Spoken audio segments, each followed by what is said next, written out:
Came to the bed, I've got voices in my head. Hey, bloody buddies! Welcome back. Oh man, do we have one in store for you guys today? That we do. This one is very controversial. Yes. Especially in the times that we are in today. We were almost tempted to not do it, but we said, fuck it, let's do it. Listen, so we do want to give you guys a little bit of a preface. I just want to say, listen, if you guys are anti-support the police right now, at this time, or if you guys are just like anti-hearing about the police at all right now, this is not the video for you guys, and we're cool with that. You can click off. We have tons of other videos that you guys can watch. But if you guys are anti-blue line right now, this is not the video for you, and we're fine with that. Yes. We understand. But this one is going to be a true crime, but not a murder. No. This one's not a murder. This one, oh my God, we have literally debated on discussing him for like weeks. 6 months now. Yeah, well, it has been months actually. Yeah, because we kind of threw it back and forth, and then we put it to the side, and we were like, we'll do that another time, and then we kind of brought it back up a few weeks ago, and that's why the laptop is here, because I wanted to make it very clear that we wanted to only go over the facts. Yes. We don't want to go over hearsay, rumors. We are strictly looking at the facts in this case. I wanted to touch this very delicately. I don't want this to come off as anything one-sided. I don't want it to come off as just an opinion. This is all facts. Will we state our opinion? Absolutely. And we want to hear your opinion. Leave a comment, message us, whatever. I do feel like this is one story where, as I dug really deep into it, there's a huge crowd that's on one side and a huge crowd that's on the other side. And then there's people like me who is like, kind of in the middle. This is the one case I cannot give you a concrete, like, oh, absolutely on. This is a tough one, but we're going to dive in. So, yes. What are we talking about? Today we're going to discuss the criminal investigation and the arrest of Daniel Holtzclaw. Now, this one, it did hit big media for a period of time, and then it kind of disappeared. And so not a whole lot of people know about this case, surprisingly. I didn't know about it till she brought it to my attention, and I found that very odd because this did happen during the Ferguson era. Yes. If we all, I'm sure, all remember that one. So I guess maybe it got lost in the media as far as me hearing. Yeah, as far as me, I never heard about this until she brought it to my attention. Yes. So Daniel Holtzclaw was originally a college football player and a bodybuilder, and then later became a police officer for the Oklahoma City Police. Now, when he became a police officer, first of all, he was very well known for his calm demeanor, but his huge stature. Daniel is a huge guy. He really is. He's like 6'2", I believe. He's 6'2", very muscular. In fact, his main goal was actually to join the NFL. Yeah. He was even waiting for the draft, expecting to be drafted. Unfortunately, he was not drafted. So he went for his second choice, which was to follow in his father's footsteps and become a police officer. Yes. So, like I said, Daniel was a huge guy. Yes. But, like I said, he was very well known for his kind of calm demeanor, and he did work a very like heavily high crime area. Very high crime area. And if any of you guys know anything about OKC, there's a lot of prostitution and human trafficking. Gangs. A lot of gangs. Yeah. Like there is an area in OKC that is like you just don't go. Mm-hmm. And that was the area that Daniel actually worked. So and it was definitely a very difficult area for someone like him to work, I think, too, because him and his girlfriend attended church every Sunday. They were very religious. He actually even had a Bible quote tattooed on him, the "I can do all things through Christ who strengthens me." He was known to be very faithful to his girlfriend. So he had all of those wonderful Christian values that, you know, his family raised him to be. Yeah, now, just kind of like a little tidbit, just a little background information, because this will play a hand and what we're going to tell you guys a little later on. But aside from being a huge guy, and when I say huge, I'm like, we're not trying to over dramatize that. Look up his pictures. He's huge. He is half white, half Japanese. So he kind of, I shouldn't say, I don't mean stuck out like a sore thumb, but I mean, he's a 6'2", like 250 pound, half Japanese man. Like, where do you ever see that? Yeah, you know. So, of course, you know, with all the good morals and everything, and it was very wholesome, happy family. His mom and dad still to this day are together. They met, fell in love, got married, had kids. I believe he had, what, 2 sisters? Yes, 2 sisters. And then he came around. I believe he's the youngest. He's the baby. Yeah, he was the baby. And so, you know, he has this wholesome family. He grew up in Christian values, was a football star in high school and college. And then he became a police officer, and now he's with this girl. So that's where we're at. And then all of a sudden, our story takes a turn.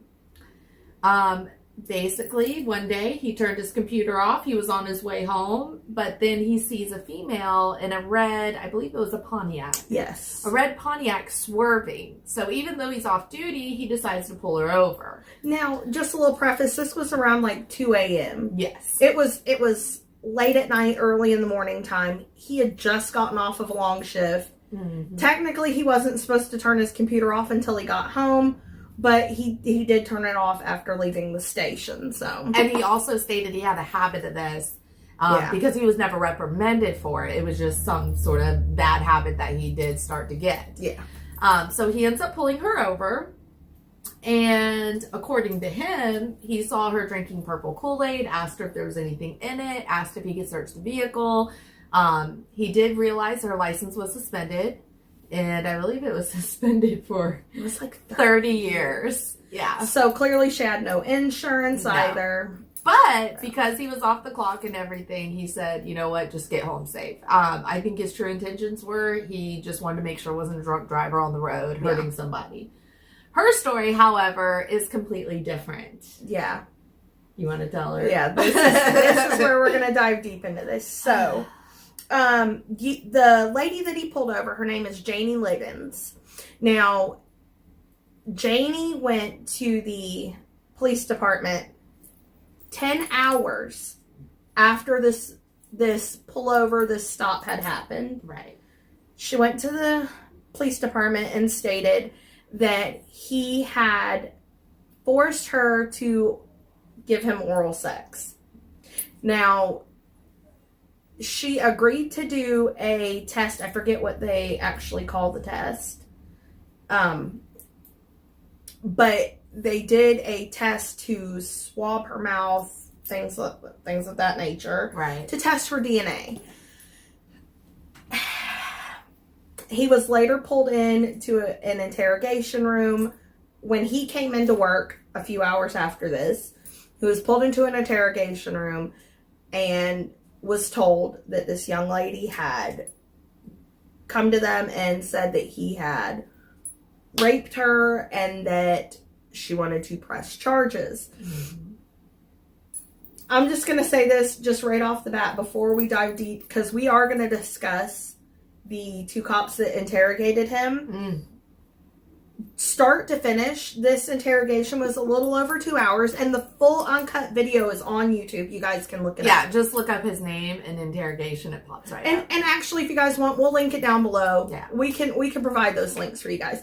But from start to finish, this interrogation was about 2.5 hours long. It was very lengthy. I watched it all, and it was the most disgusting show of power and like the worst ever interrogation I've ever seen. And I've watched interrogation videos a lot because weirdly enough, it's kind of like soothing to me. I literally, when I work... We're those weirdos, if you haven't already figured it out. I'll literally go to work, pop in headphones, and listen to an interrogation video while I'm doing my job. It's what we do. I watch true crime to go to sleep. Yes, so. like this is the worst interrogation video. It's one you definitely won't go to sleep to, and we can all thank Kim for that.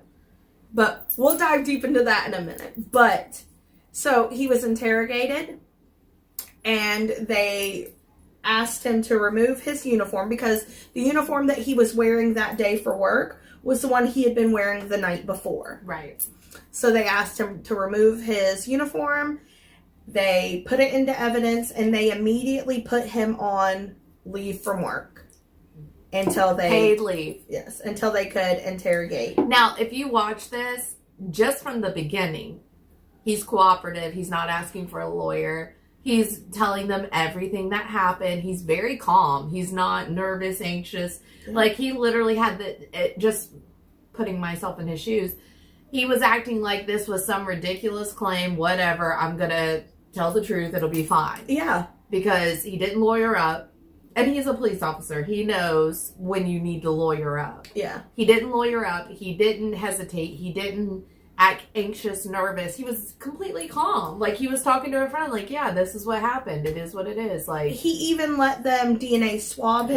Yes. He didn't deny any sort of anything they asked him to do. He did. Yeah. He told them, if you need to check my uniform, take my uniform. Like, they even went so far as to ask him when his last sexual encounter with his girlfriend was. He was very honest about that in a way that, when you guys watch the interrogation video, you'll see, in a way that could have been so embarrassing and demeaning. Yes. And he was beyond honest about that. So, and professional about it. So, where these interrogators were not professional at all. We're just going to leave that. Listen, you already know how I feel about Kim. She is a nut. Okay.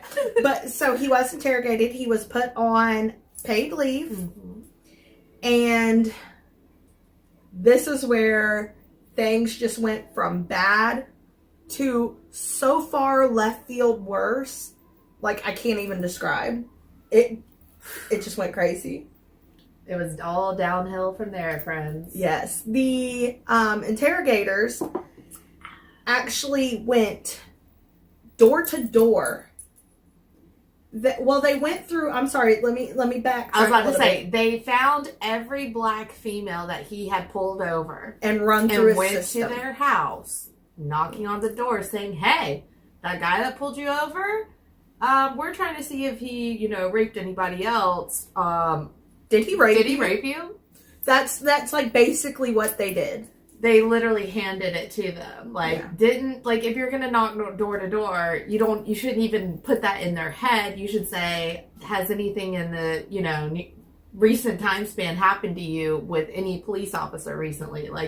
But even going door to door, I don't understand. I feel like I don't either. I feel like that's so unprofessional. I do not understand that. And then to hand feed them. I was just about to say, yeah, they literally spoon fed them the whole story. Yeah. Did this man, this police officer that pulled you a week and a half ago, did he rape you? Or how about, did he make you perform oral sex? Did he make you show your boobs? They literally just handed it to them. Not just, and like I said, I'm not saying it didn't happen. I don't know. I wasn't there. But the way that they presented it was exactly. Garbage. I don't care who you are. You don't go knocking door to door saying, "Hey, did this specific thing happen to you?" Because, oh God, that drives me crazy. Yeah. It drives me crazy how they handled this. Now, there is also videos from some of the women that were interviewed. Mm-hmm. Where they literally described Daniel Holtzclaw, as we said, who is a 6'2", 250-pound bodybuilding, half Japanese, half white man. Okay, they described him as a short black man, a short white man with blonde hair. They described him as having bad skin when Daniel had thick, chunky. When they said thick, they mean like a chunky guy. He's a bodybuilder. Yeah, no, he's super trim, not an ounce of fat on this guy. No. And I mean, the way that they described him was so not him. Mm-hmm. But they literally went with it anyways. There was even one lady that they interviewed that they asked her, how tall was he?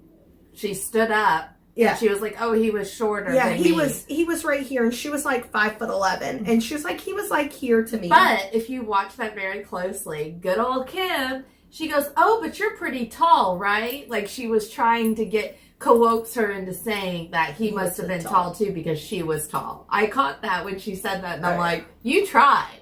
You tried, Kim. You tried. Now, Kim, like I said, was one of the investigators, and she's the villain in this story, if you ask me. And what was funny is it seemed like she had a vendetta towards him because right at the beginning, she quote unquote said, "It was my main focus. I was going to put him in prison." That's a quote from her. Yeah, this is what she said at the very beginning before she even knew everything that was going on. She was ready to like that. And I feel like the way she jumped for stuff, there's some sort of vendetta there. Yeah. Has to be. It just did not make sense. No. Now, a lot of these women that they interviewed were addicted to drugs, were in prostitution. Yeah. They were in, and listen, I'm not judging somebody else's lifestyle or the things that they have been through that have led them to some sort of point. Mm-hmm. I'm not judging them. I'm just saying that that's what this was. And so a lot of these women had convictions against them, mm-hmm. or had pending convictions against them. Mm-hmm. And they saw a police officer. A lot of these women saw money. Now, and this was one of the things that I thought was just so bizarre and strange. A lot of these women, now mind you, it was 13 women altogether that they actually had at the point of going to trial. Right. And one male. Which I didn't catch that part, so. Yes. What? 13 women and one male. And some of these women actually didn't come forward until after he was already on leave, mm-hmm. and were claiming that he had sexually assaulted them at the time that he was on leave. So it's a lot of contradictory stories. Yes. A lot that seem kind of, well, how the hell would that happen? I know one female, she was 22. She was actually handcuffed to the hospital bed because she was high on drugs. And she claimed that he assaulted her at the hospital. Yeah, while handcuffed to the bed. While there was other police officers present, yeah. And it's not like they're wandering the halls. The police officers are standing there at the doorway because this is a prisoner. Mm-hmm. Like after she gets medically cleared from the hospital, she's going to the jail. Absolutely. So now Kim claims this good old Kim. She said, going back to the prostitution and drugs thing. She actually claimed that he would check their background before pulling them over. And if they had a past with drugs, like drug use, he would pull them over. So basically, her point was, and she said this in an interview, that he would target women with drug histories or prostitution because who would believe them? They wouldn't be credible. And so that's why he was targeting these women. That's what Kim claims is going on here. Now, my question is this. How are you supposed to tell any of that aside from running their plate and finding out who the owner of the vehicle is? How are you supposed to find out what they're not me personally? I thought you had to do it through their driver's license. Yeah, but hey, if you're a police officer, let us know. Can you look it up just from their tag? Because I too thought the tag would just tell you like if they're suspended or if they're wanted or if the car is reported stolen.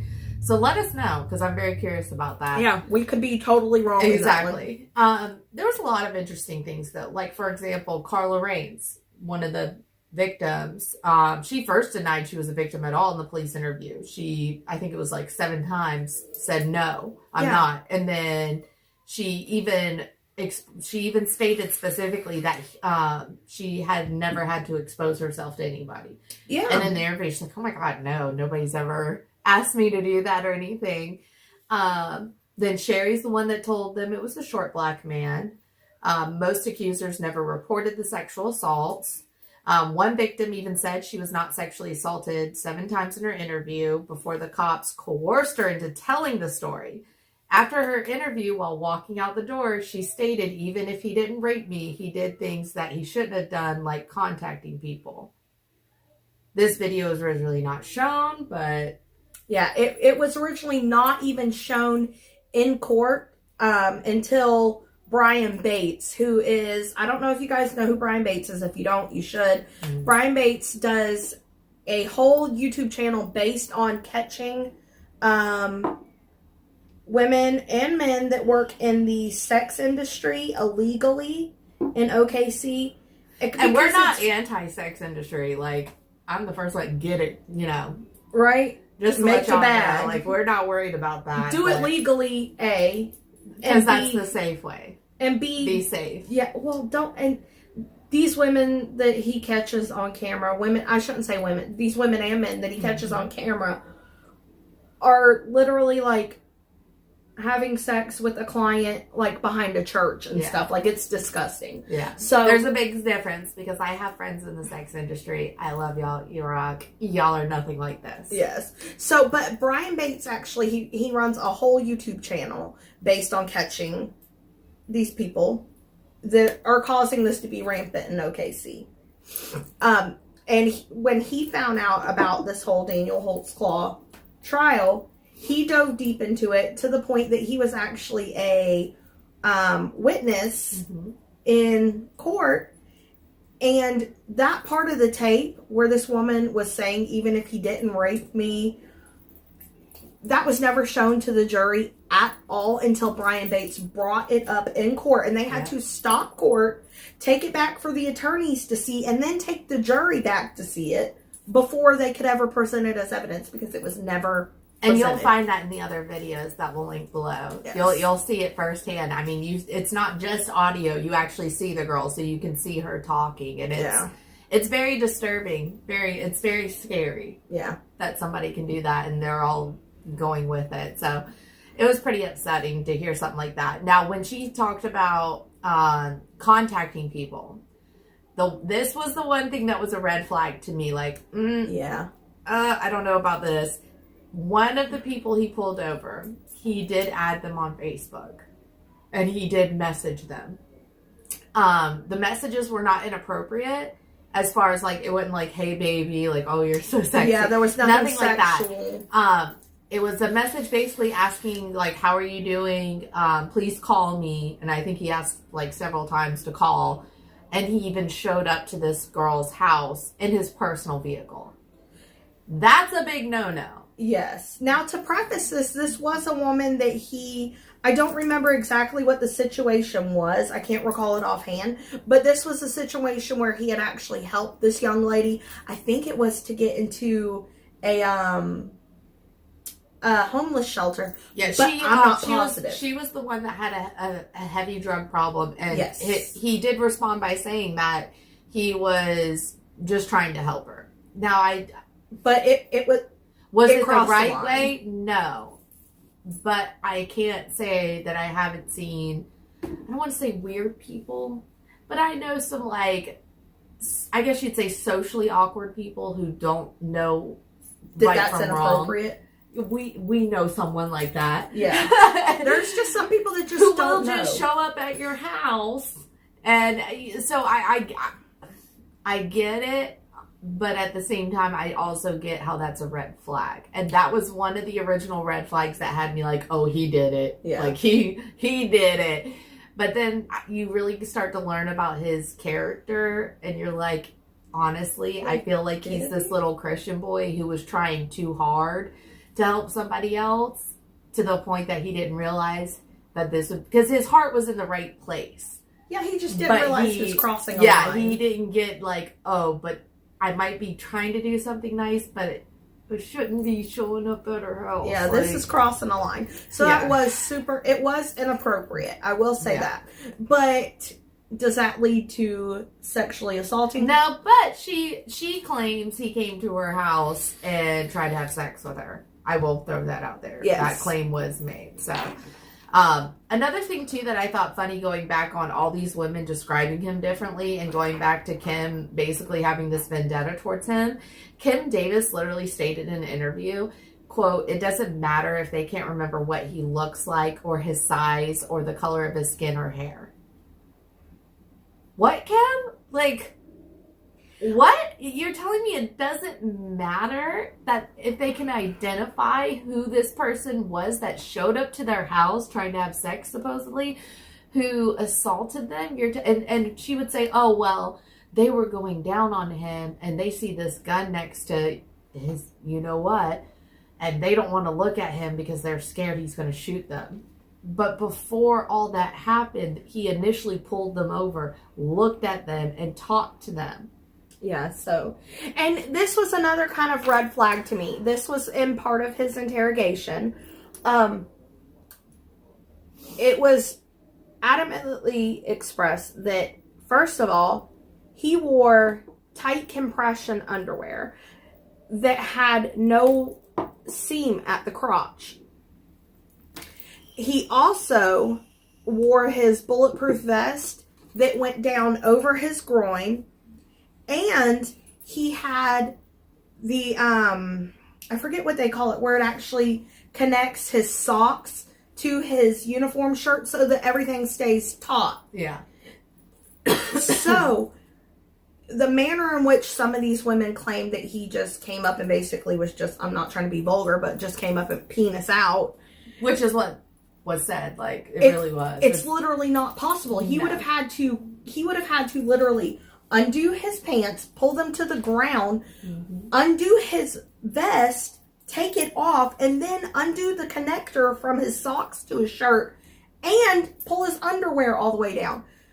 That's not plausible. And you can see in one of the videos where he takes his pants off, and it's the compression pants, and I mean, they are like super tight leggings. Yes, there's no way that he could have just came up just penis out. No. Now, we go further to another victim. There was a 17-year-old female who claims that he assaulted her when he was giving her a ride home. She states that he told her that she may have warrants and he doesn't want to take her to jail. And she was the one that her DNA was on his pants. So we're going to discuss the DNA. Yes. Because in court, they said that they actually went as far as saying that the DNA that was found on the inside of his zipper, which now, mind you, they never discussed that it was also on the outside of his pants. They said the DNA that was found on the inside of his zipper was skin cells from her vaginal wall. In court.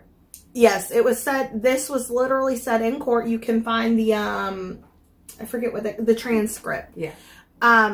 It was later said after he was convicted and sentenced, a DNA analyst came out and actually said, well, the testing that was done was not for bodily fluids. It was just for DNA. And the DNA that was found was what they call touch DNA, which is literally, if she shook my hand and then I went like this, bam, her DNA is on my chest. I grab my e-cig. Now, her DNA, my DNA are on this. Mm-hmm. It's touch cross-contamination DNA. And there's no way to tell what part of the body that came from because that was never tested. And there was also a unknown male's DNA that was mixed with that was not told in court. And he had actually pulled her over and had rifled through her purse. He was checking her purse. This was never said in court until, like I said, well after he was convicted and sentenced.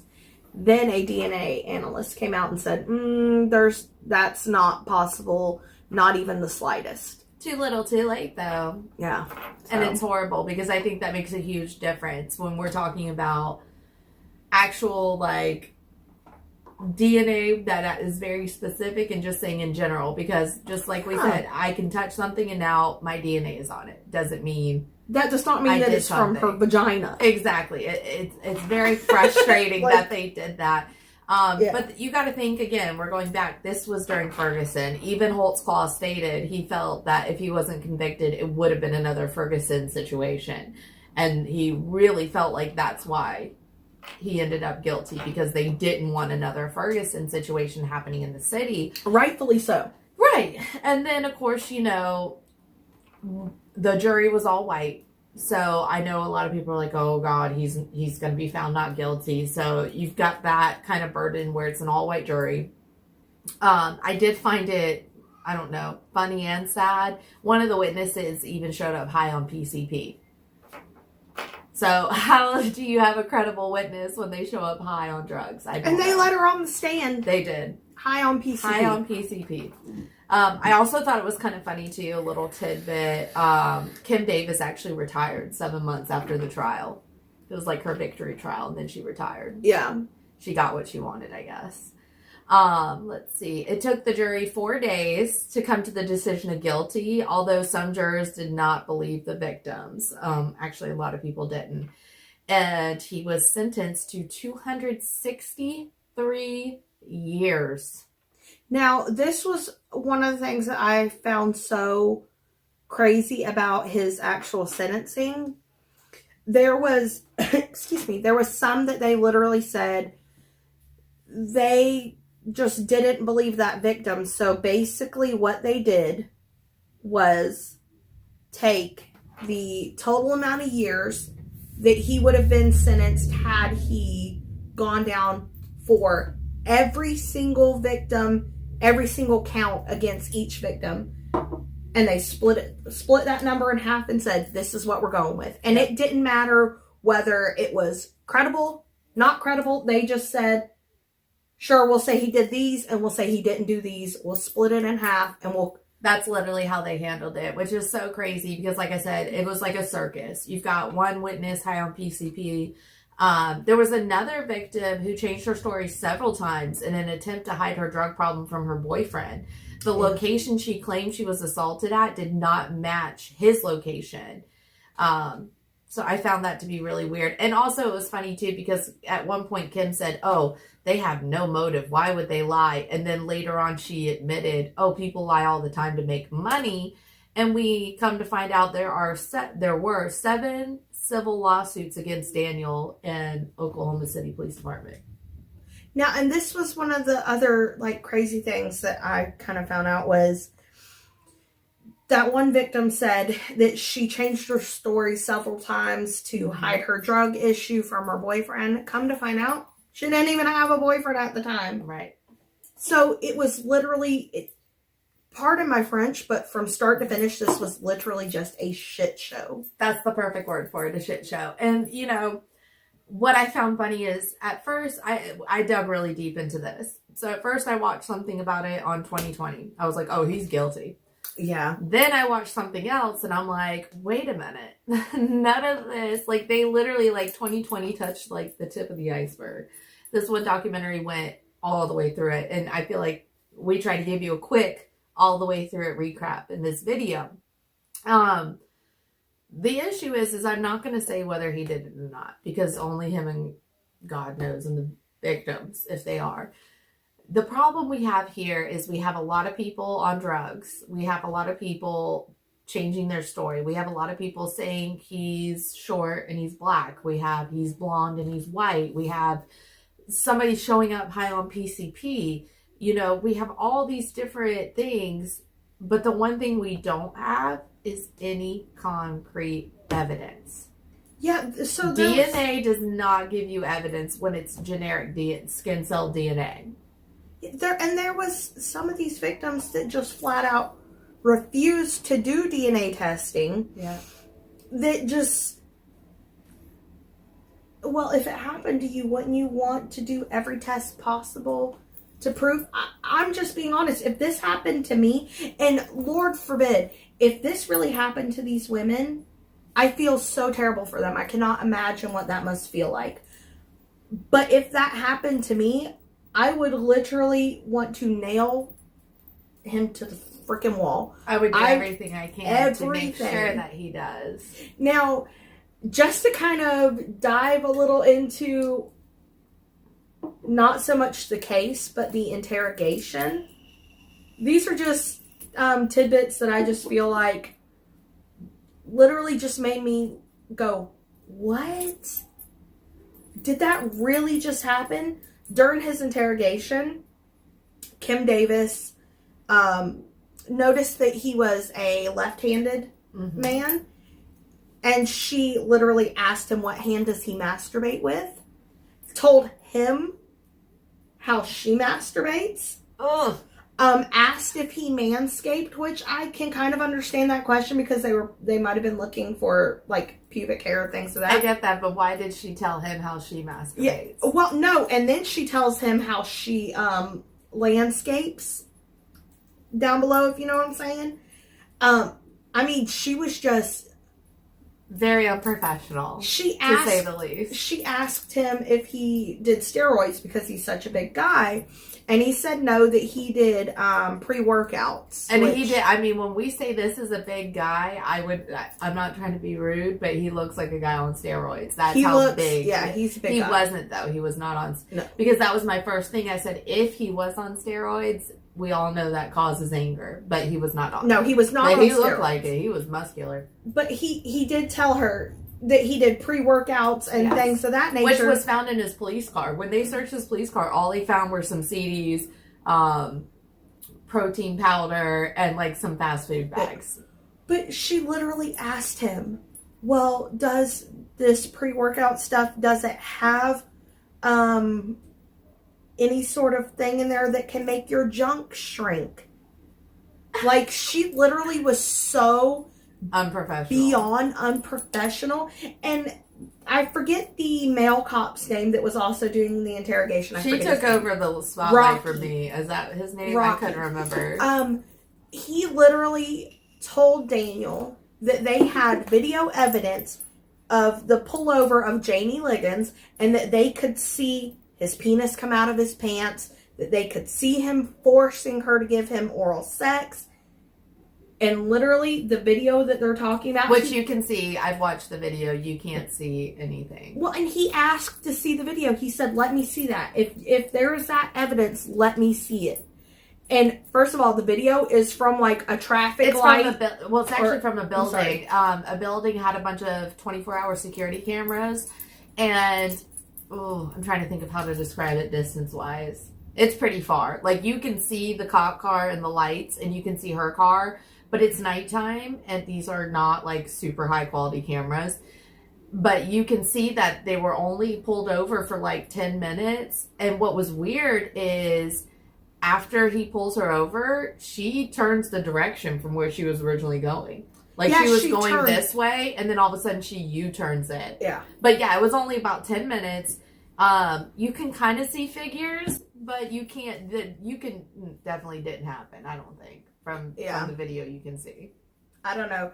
Yeah, from the video that you can see, you can't see anything like that. You definitely don't see, like, because like I said, you can slightly see the two figures, and you don't see, like, weird, strange activity, if that makes sense. So, I will say, so there is a 2-part documentary. It's called Daniel in the Den. Amazing. Yes, we're going to link that down below. And I'm also going to link, there is a website, it's called Holtzclawtrial.com. Yes. And I'm going to link it down below. You guys, there's so much information on there that we cannot even begin to dive deep into. This is a down the rabbit hole for you guys. We're trying to give you the whole recap, but I promise you it's worth your time to just jump down that rabbit hole, because it's wild. I urge you guys, if you guys want to share some stuff down below, maybe you guys have heard about this and you guys know a little more than we do, share it down below. But I urge you guys, before you guys come for us and say, you guys are just back in the blue, do your research. Please do your research, because if I'm just being honest, do I think that he was a little inappropriate with females? You don't add females on Facebook that you pulled over. You don't show up to their house. That's I feel not like right. But at the end of the day, when we look at straight facts, where is the evidence to send this man away for life? 200. This is that's the part you have to understand. Is, were they victims? We don't know. If they were, my heart goes out to them. But where is the concrete evidence to send this man away for literally his natural life, for the rest of his life? That's my issue at hand. I have yet to hear or see any concrete evidence that proves, especially with this Kim lady. I think my biggest pet peeve with her was when she was being interviewed and they said, well, why didn't you record the interview with one of the victims? And she said, oh, we don't record unless it involves a police officer. The interviewer is like, but it does involve a police officer.